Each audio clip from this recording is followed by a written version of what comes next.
নমস্কাৰ আসসালামু আলাইকুম আমাৰ বিটিসিৰ যে চতুৰ্থতম নিৰ্বাচন বিটিসিৰ চতুৰ্থ পৰ্যায়ৰ যে চতুৰ্থতম যে নিৰ্বাচন সেই নিৰ্বাচনৰ ৰাজ্যিক নিৰ্বাচন আয়োগে নিৰ্বাচনখিনি ঘোষণা কৰিব পাৰে বা নিৰ্বাচনৰ দিন তাৰিখ ঘোষণা কৰিব পাৰে তে সেই হেতুকে বিশেষকৈ বিগত দিনবিলাকত বিপিএফ ৰাজনৈতিক দলৰ নেতৃত্বত আমাৰ সংখ্যালঘু মুছলমানসকলক ভয় দেখুৱাইখিনি যিখিনি ভোট তেওঁলোকে ল'বলৈ বিচাৰিছে বিশেষকৈ তেওঁলোকে ভয়খিনিৰ ভিতৰত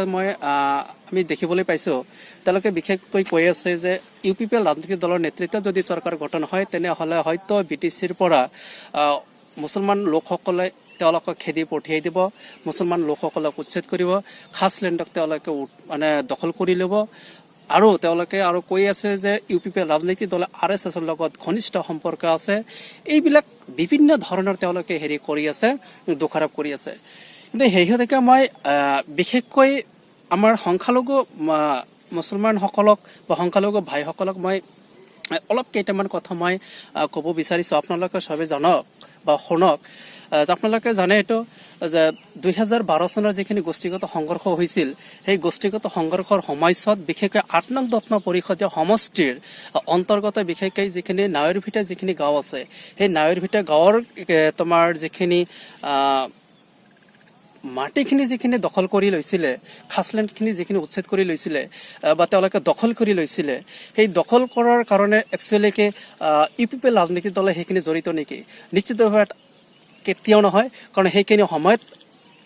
বিপিএফ ৰাজনৈতিক দলৰ নেতৃত্বত যি চৰকাৰ আছিল সেই চৰকাৰখিনি নিশ্চিতভাৱে তেওঁলোকে এইটো দখল কৰি লৈ পিনে তেওঁলোকে চৰকাৰৰ দখলত তেওঁলোকে ৰাখিবলৈ সক্ষম হৈছিল আৰু আপোনালোকে এটা ভালকৈ জানিব বিচাৰিব কাৰণ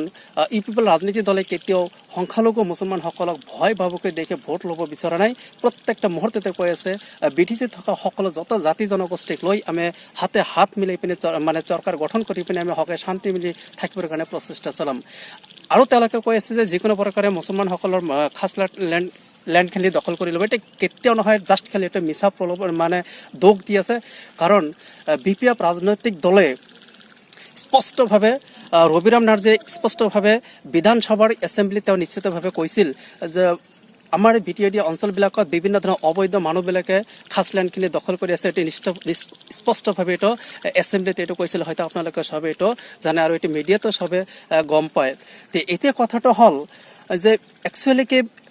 UPPL ৰাজনৈতিক দলে কি খাছ লেণ্ডৰ কাৰণে এইটো উচ্ছেদ কৰাৰ ব্যৱস্থা লৈছে নেকি কেতিয়া নহয় টোটালে খাছ লেণ্ডৰ যিখিনি ষড়যন্ত্ৰ এইটো BPF ৰাজনৈতিক দলে কৰি আছে আৰু তেওঁলোকে কৰি পিনি মাত্ৰ আমাৰ UPPL ৰাজনৈতিক দলক এইটো এটা দোষাৰোপ কৰি পিনি তেওঁলোকে ভয় দেখুৱাই তেওঁলোকৰ মূল আমাৰ সংখ্যালঘু মুছলমান ভোট ল'বৰ কাৰণে তেওঁলোকে প্ৰচেষ্টা চলাই আছে আৰু এটা ভয় দেখুৱাই আছে যে UPPL ৰাজনৈতিক দলে RSSৰ লগত সম্পৰ্ক আছে মই এটা কথা ক'ব বিচাৰিছোঁ আপোনালোকে সবে জানে যে অসম চৰকাৰৰ লগত কোন কোন ৰাজনৈতিক দলে জড়িত হৈ তেওঁলোকে চৰকাৰ গঠন কৰিছে এলিয়েন্স গভৰ্ণমেণ্ট চৰকাৰ গঠন কৰি আছে আপোনালোকে জানে AGP BPF আৰু BJP তিনিটা ৰাজনৈতিক দলে চৰকাৰ গঠন কৰি তেওঁলোকে শাসন চলাই আছে তা আপোনালোকে জানে বা আপোনালোকে সঠিকভাৱে এইটো ক'ব পাৰিব যে BJP কাৰ লগত সম্পৰ্ক আছে RSSৰ লগত আছে নে কাৰ আছে আপোনালোকে টোটালে জানে যদি BJPৰ লগত BPF ৰাজনৈতিক দলে যদি তেনেকুৱা সম্পৰ্ক কৰি পিনে চৰকাৰ গঠন কৰি আছে তেনে ক্ষেত্ৰত আমাৰ UPPL ৰাজনৈতিক দলক এটা দোষ দি পিনে RSSৰ লগত এটা ঘনিষ্ঠ সম্পৰ্ক আছে যি দোষখিনি দেখুৱাইছে এই দোষটো কিমান যুক্তিসংগত আপোনালোকে অলপ বিচাৰ কৰক সেইকাৰণে মই আপোনালোকক সদৌ শেষত আপোনালোকক মই ৰিকুৱেষ্ট কৰিব বিচাৰিছোঁ যে BPF ৰাজনৈতিক দলৰ যিখিনি দোষ মিছা তেওঁলোকৰ যিখিনি কাৰ্যকলাপ সেই কাৰ্যকলাপত আপোনালোকে কেতিয়াও ভুলি নাযাব জাষ্ট খালি আমাৰ মুছলমান ভাইসকলৰ ভোটখিনি ল'বৰ কাৰণে ভয় বাবুকে দেখুৱাই কিনি তেওঁলোকে ভোটখিনি ল'বৰ কাৰণে প্ৰচেষ্টা চলাই আছে সেইকাৰণে আগন্তুক দিন হয়তো অনতি পলমে যিখিনি ভোট হ'ব সেই ভোটখিনি আপোনালোকে পইচাত বিক্ৰী নকৰিব আপোনালোকৰ বিবেকটো বিক্ৰী নকৰিব কাৰণ ভোটৰ আগত তেওঁলোকৰ অজস্ৰ টকা আছে অজস্ৰ ধন সম্পত্তি আছে যি ধন সম্পত্তিবিলাক তেওঁলোকে শিশু খাদ্যৰ পৰা আৰম্ভ কৰি বৃহৎ কেলেংকাৰী কৰি তেওঁলোকে টকাখিনি আত্মসাৎ কৰি পিনে সেই টকাৰে BTC নিৰ্বাচন খেলি পিনে আমাৰ ভোটখিনি কিনি ল'ব বিচাৰিছে সেইকাৰণে মই আহ্বান জনাইছোঁ